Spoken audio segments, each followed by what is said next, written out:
Salam sejahtera para pendengar yang terkasih. Selamat bertemu kembali dengan Yayasan Pelayanan Media Antioquia yang didirikan oleh Pendeta Bigman Sirait untuk melayani Tuhan Kepala Gereja melalui media.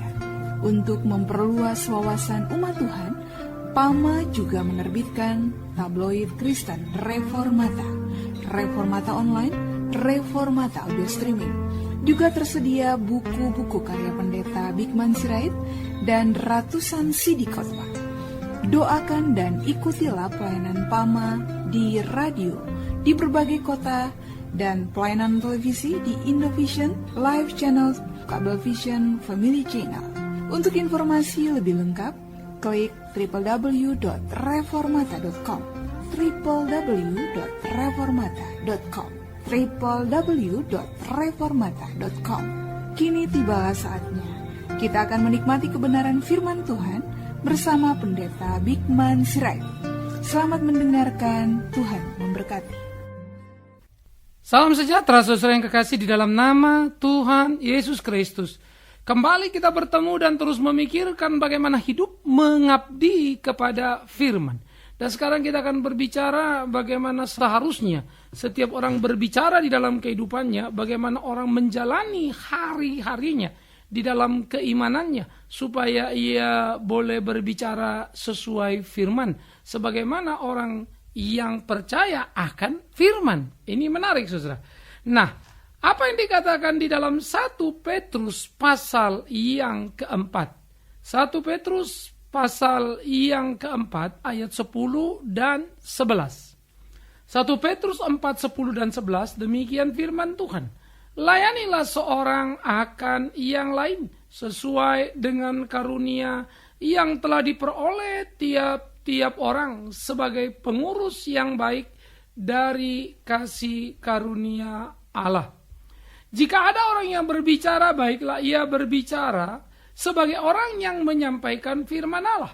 Jika ada orang yang melayani, baiklah ia melakukannya dengan kekuatan yang dianugerahkan Allah, supaya Allah dimuliakan di dalam segala sesuatu. Karena Yesus Kristus, ialah yang empunya kemuliaan dan kuasa sampai selama-lamanya. Saudaraku, menarik ketika ini dikatakan oleh Paulus, di mana hidup seorang Kristen itu menjadi hidup yang berpadan dengan hakikat dirinya. Dikatakan kalau seorang melayani, haruslah dia melayani sesuai dengan karunia yang diberikan Tuhan kepadanya. Dan kalau dia berbicara, hendaklah dia berbicara sebagai orang yang menyampaikan firman Tuhan. Nah, ini yang coba akan kita lihat, saudaraku. Bagaimana firman itu sebetulnya memberikan pencerahan sekaligus aturan main dalam seluruh kehidupan kita, supaya hidup kita menjadi hidup yang berkenan kepada Tuhan, hidup yang bisa diuji, hidup yang bisa diukur, sehingga menjadi hidup yang terpuji dan teruji. Nah, saudara-saudara, ini menjadi penting. Nah, oleh karena itu, bagian pertama yang mesti kita lihat, apapun yang kita lakukan, dikatakan oleh Alkitab, lakukanlah untuk kemuliaan Tuhan. Nah, berangkat dari sinilah menjadi penting seluruh pondasi struktur berpikir Kristen diperhatikan. Apapun yang kau lakukan, lakukanlah untuk kemuliaan Tuhan. Karena memang inilah tujuan hidup kita. Ingat, bekerja bukan tujuan hidup. Bekerja alat memuliakan Tuhan. Tujuan hidup adalah memuliakan Tuhan. Bekerja adalah alat. Pelayanan adalah alat. Sehingga apapun yang kita lakukan, bekerja atau pelayanan atau bagian-bagian lain, studi dan seterusnya, adalah dalam kerangka untuk memuliakan Allah. Tentu di konteksnya masing-masing. Saya kasih contoh, misalnya kalau Anda mau kuliah, lalu mau jadi mahasiswa yang memuliakan Allah, tapi malas, ya Anda batu sandungan, bukan? Jadi nggak mungkin orang Kristen jadi orang yang malas. Karena tidak boleh. Yang kedua, kalau orang tidak malas, tentu Anda tidak akan menjadi mahasiswa yang bodoh, bukan? Pasti Anda jadi mahasiswa yang pintar. Walaupun pintar itu sangat relatif, tergantung pada IQ-nya. Tetapi anak Tuhan tidak akan jadi bodoh. Itu yang penting. Apakah pintar itu kemudian di dalam rata-rata atau excellent atau justru brilliant, itu nomor 5 urusannya. Tetapi sesuai capacity-nya. Nah, ini yang menarik. Nah, jadi apapun yang kita lakukan dikatakan tujuan pertama dan utama adalah memuliakan Tuhan. Dengan berbagai alat-alat yang ada di dalam kehidupan, bagaimana cara memuliakan Tuhan. Berbagai kesempatan, situasi, apapun itu hanya alat. Tapi tujuan pertama dan utama adalah memuliakan Tuhan itu tadi. Saudara-saudara, ini yang menjadi perlu. Nah, sekarang kita akan berbicara berkonsentrasi bagaimana kemudian orang berbicara sesuai dengan firman Tuhan. Saudara-saudara, mari kita sadari bersama bahwa kita sudah mengenal firman, bukan? Kita sudah mengenal firman itu, kita sudah mengerti firman itu, kita mengetahui firman itu. Ini kan menjadi prinsip yang harus pada seorang percaya. Ya. Supaya dia bisa mengukur apakah yang dilakukannya memuliakan Tuhan, maka ukurannya adalah ya mengetahui firman kan. Karena ukurannya kan firman toh. Tapi bagaimana Anda bisa tahu kalau tidak ngerti firman? Karena itu menjadi amat sangat aneh kalau kita orang Kristen menjadi pendengar khotbah yang baik, tapi bukan pembaca Alkitab yang baik. Karena Tuhan kita adalah Tuhan. Saudara tidak bisanya mendengarkan Bikman Sirait. Karena pendeta Bikman Sirait bisa ngomong salah. Bisa, namanya juga manusia. Ya, jangan bilang ngomong salah, berbuat salah pun bisa. Karena itulah hati-hati ketika dia berbicara, cermatilah, telitilah. Lihat Alkitab itu. Ya, bayangkan. Ada orang bilang misalnya tidak boleh menyebut nama Allah, tapi harus Yahweh. Ada yang bilang Allah itu berhalanya si A atau si B. Itu kan mengerikan sebetulnya, bukan? Kalau kita membaca Alkitab misalnya, katanya ini yang suci. Justru yang sesat kalau menyebut Allah. Apa iya misalnya? Nah, kita mesti menyelidiki. Nah, ini sekedar gambaran saja. Karena kita tidak akan berlama-lama di topik ini. Misal contoh, lalu kita meneliti, oh ternyata bahasa itu adalah milik Allah. Allah memakai bahasa untuk mengacaukan bangsa Babel. Jadi bahasa bukan milik sebuah bangsa. Bahasa bukan milik sebuah agama. Bahasa milik Allah. Kecuali Anda akui ada penguasa lain di luar Allah. Nah, ini terminologi clear, bukan? Nah, tetapi yang kedua kemudian misalnya, bahasa dipakai Allah di hari Pentakosta, Kisah Rasul pasal 2. Jadi dari Kejadian melompat ke Kisah 2. Untuk apa? Justru mempersatukan, bukan memecah belah. Sehingga orang-orang yang datang waktu itu mendengar bahwa Rasul itu, yang notabene orang Galilea semuanya, mereka berbicara bahasa yang bukan bahasa mereka, tetapi dimengerti oleh pendengarnya. Salah satunya dari bahasa itu dikatakan Mesopotamia, Frigia, bahkan Yunani. Lalu yang ada juga bahasa apa? Bahasa Arab. Ya, dalam bahasa Arab artinya mereka akan berkata Allah Maha Besar, tentu Allah Akbar, bukan? Siapa yang memberikan bahasa itu kepada mereka? Ya Roh Kudus. Nah, kalau kita membaca Alkitab tanpa dulu terjebak bercapek-capek, meneliti akar kata, ya, padahal persoalan di sini bukan persoalan linguistik tapi persoalan teologis. Lalu dibawa melanglang buana kemana-mana, maka kacau balau lah semuanya, bukan? Tapi kalau kita kembali kepada firman itu, siapa pemilik bahasa itu? Siapa yang berhak atas bahasa itu? Ya Allah lah. Tapi kalau Allah sudah dilucuti kekuasaannya, Allah cuma berhak misalnya atas bahasa Ibrani ataupun bahasa yang Ibrani lah kita bilang bahasa Israel, berarti ya Allah itu cuma milik orang Israel, cuma ngerti bahasa Ibrani kan gitu. Ya, padahal rasul-rasul pun sudah menulis dalam bahasa Yunani. Sehingga padanan terhadap itu muncul kata theos misalnya. Ya. Nah, jadi kalau kita memperhatikan di dalam bagian seperti ini, saudara-saudaraku yang kekasih, dengan segera kalau kita membaca Alkitab, kita akan meneliti baik-baik, menemukan, menempatkan sesuatu pada porsinya. Jadi saudara tidak bisa dengar saya, jangan-jangan saya salah misalnya. Baca silakan. Lihat. Apakah salah kalau saya mengatakan bahasa milik Allah?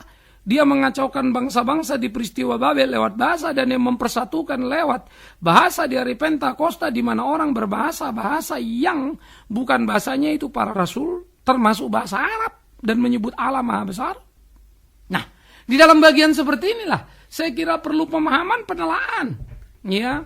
Nah, jadi saudara-saudara yang kekasih, kita mesti melihat dulu terminologi yang pas.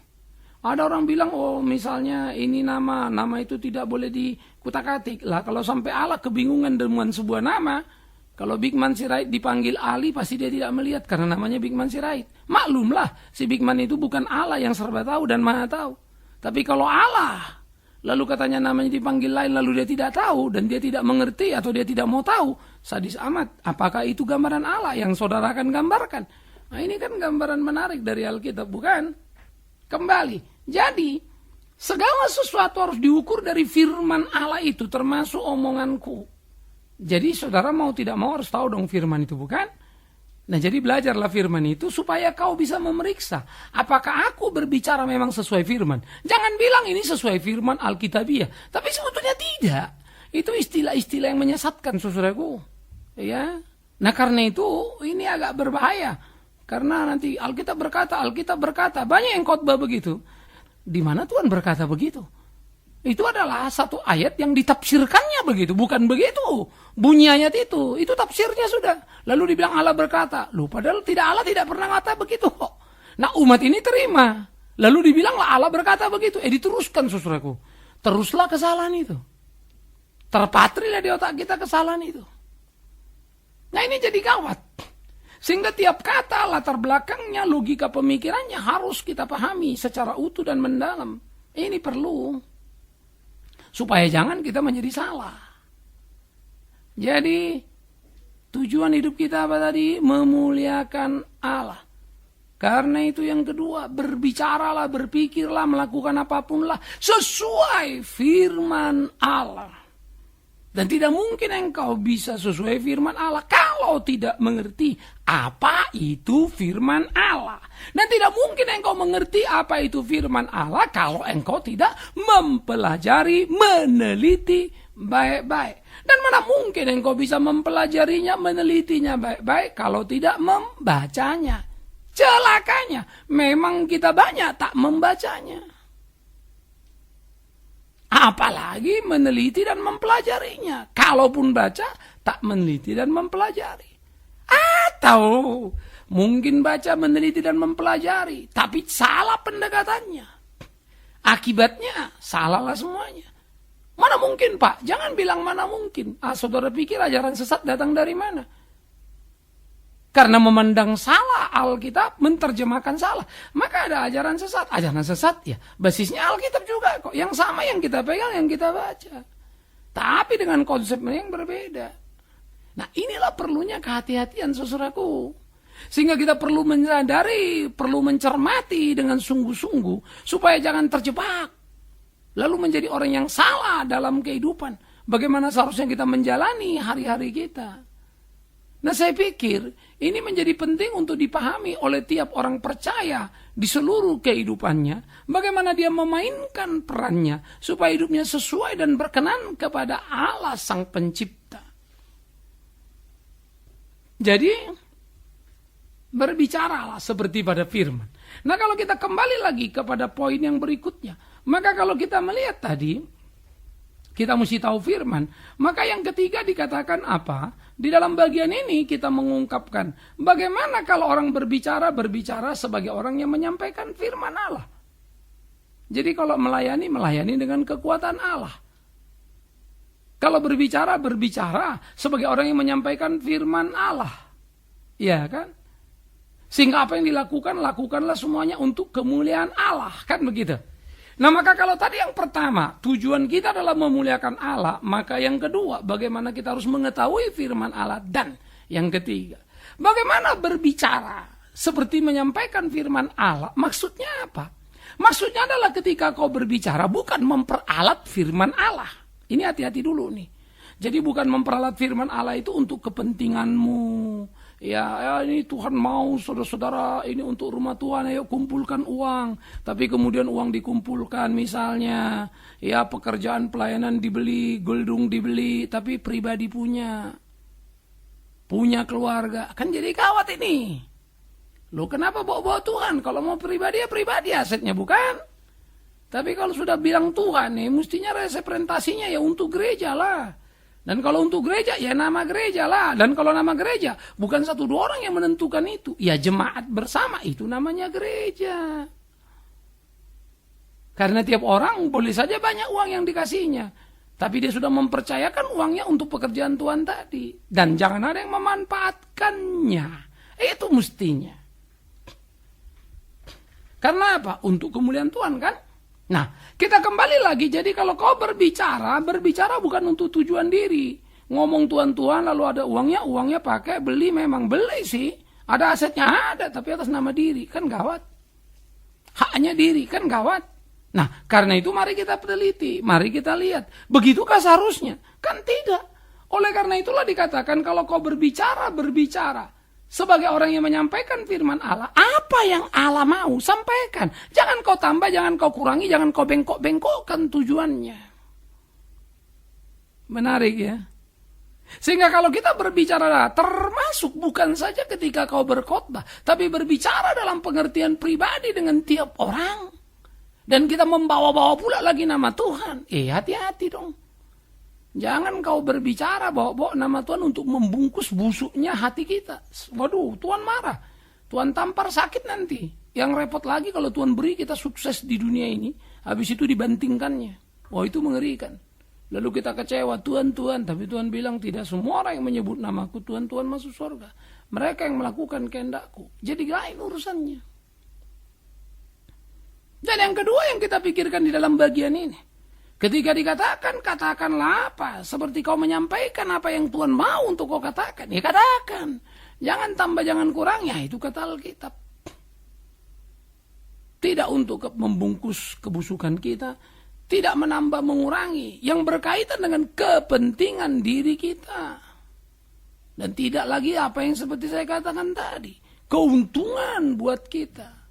Tapi bahwa Allah itu fakta itu ada di dalam kehidupan sehari-hari. Memang. Lah sudah saja dijualnya Yesus saudaraku. Ya. Apalagi lah masa kini. Itu Yesus. Tuhan itu dijualnya. Bisa dibengkokkannya. Bukan karena Allah tidak berdaya. Bukan karena Yesus tidak mengetahui, tahu. Tapi memang ini realita hidup di dunia yang rusak. Karena memang kan dirusakkan, dihancurkan oleh Tuhan itu nanti. Sampai ada pemulihan. Karena itu sadarlah kita hidup di dunia yang rusak. Untuk apa? Bukan untuk rusak. Supaya bisa memperbaiki yang rusak-rusak itu. Jadi terang di tengah gelap. Begitu loh. Jadi garam di kebusukan dunia ini. Supaya bisa memurnikan hidup itu. Karena itulah perkelahian kita jadi sengit.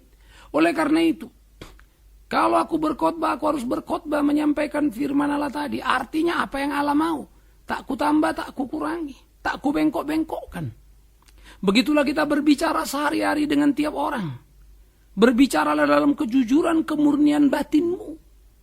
Bukan supaya kau tampak baik. Bukan menutupi kejahatanmu. Bukan mengambil keuntungan buat dirimu. Bukan. Tapi kau betul-betul hanya mau menyampaikan firman Allah itu. Yang berkuasa itu. Yang benar dan tak bersalah itu. Sekalipun mungkin waktu kita sampaikan, kita pun terpukul. Karena kita sendiri seringkali tidak cocok dengan firman yang kita bicarakan itu, bukan? Biar itu mengkoreksi kita. Jangan dicocok-cocokkan supaya pas dengan diri. Lalu untuk kepentingan sendiri. Inilah bahayanya gereja. Karena itulah gereja penuh diwarnai dengan pertikaian, kepalsuan, kemunafikan, penggelapan kekayaan gereja. Perebutan kekayaan gereja dan kekuasaan akan terus mewarnai kita-kita yang jauh dari hidup yang semestinya. Memang itulah yang terjadi. Siapapun yang terlibat di dalamnya itu hanya pertanda saja. Bahwa kebenaran itu belum sungguh-sungguh ada di dalam hidupnya. Sederhana sekali itu. Nah jadi saudara-saudaraku yang dikasihi oleh Tuhan Yesus Kristus. Kalau kita melayani dengan anugerah yang Allah berikan kepada kita. Bukan karena jago-jago kita. Bukan karena lingkungan kita. Bukan karena kekuatan, kekayaan kita. Bukan.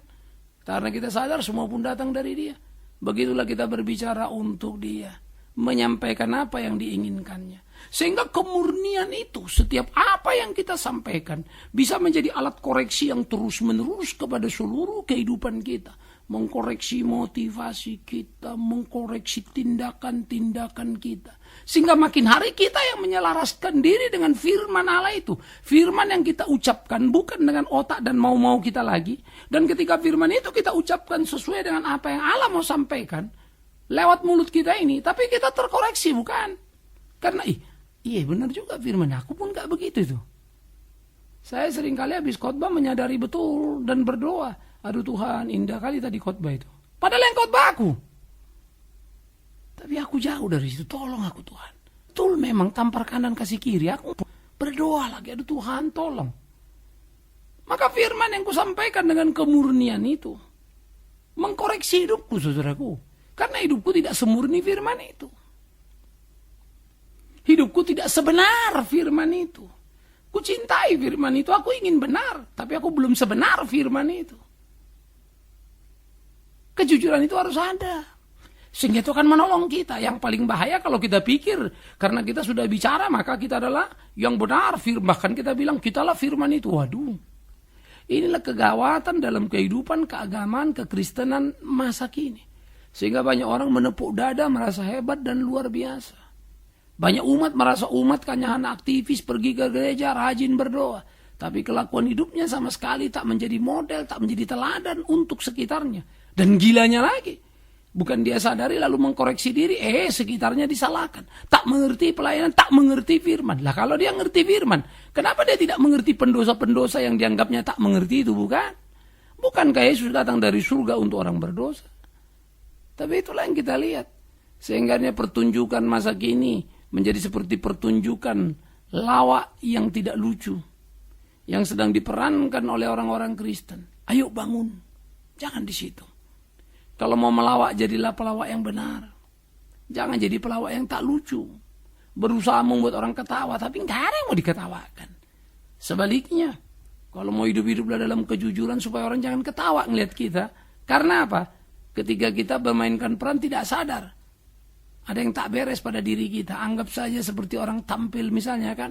Tahu-tahu bajunya belum dikancing atau kancingnya salah atas bawah. Dia nggak sadar.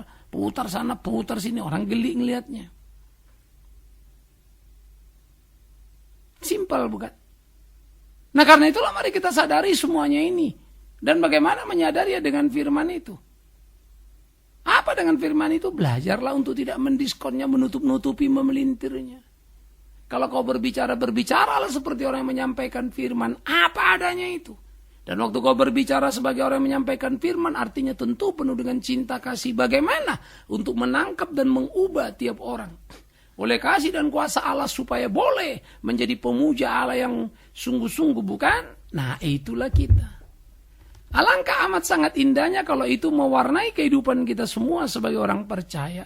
Karena kita akan mempunyai kekuatan yang dahsyat untuk mengubah wajah dunia. Saudara-saudaraku, ayo maju. Tak mudah, betul itu.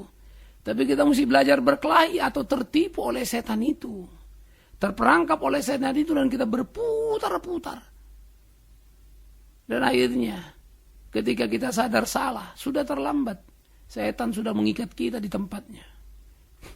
Mari kita mencintai kemurnian firman dalam kesemurnian yang penuh, yang utuh. Jadi kalau kau berbicara, berbicaralah seperti orang menyampaikan firman, seperti apa yang Allah mau. Jangan tambah, jangan kurangi, jangan mengada-ada. Supaya hidup kita berkenan kepadanya. Hidup kita menyenangkan hatinya. Hidup kita sungguh-sungguh menjadi hidup yang memuliakan namanya. Tuhan memberkati kita. Tuhan menolong kita. Kalau kau berbicara, berbicaralah seperti menyampaikan firman. Tak merijusnya, tak mengubahnya, tak ada tujuan pribadi di sana. Tapi apa yang Allah mau.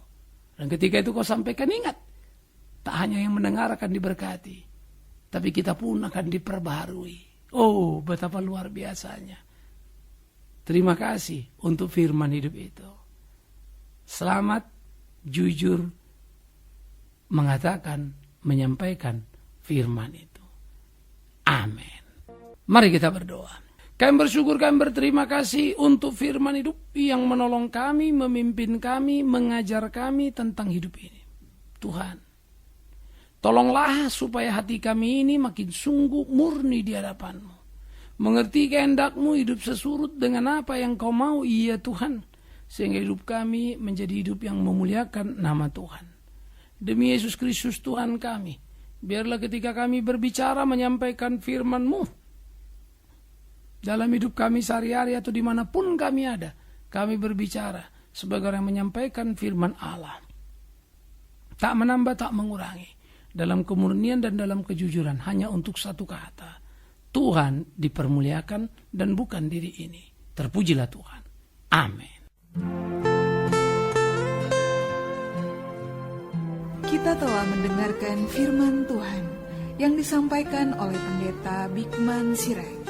Bagi Anda yang merasa diberkati dan ingin menjadi mitra Pama dalam melayani melalui doa, daya dan dana, silakan menghubungi kami melalui telepon 021 392 4229, 021 392 4229.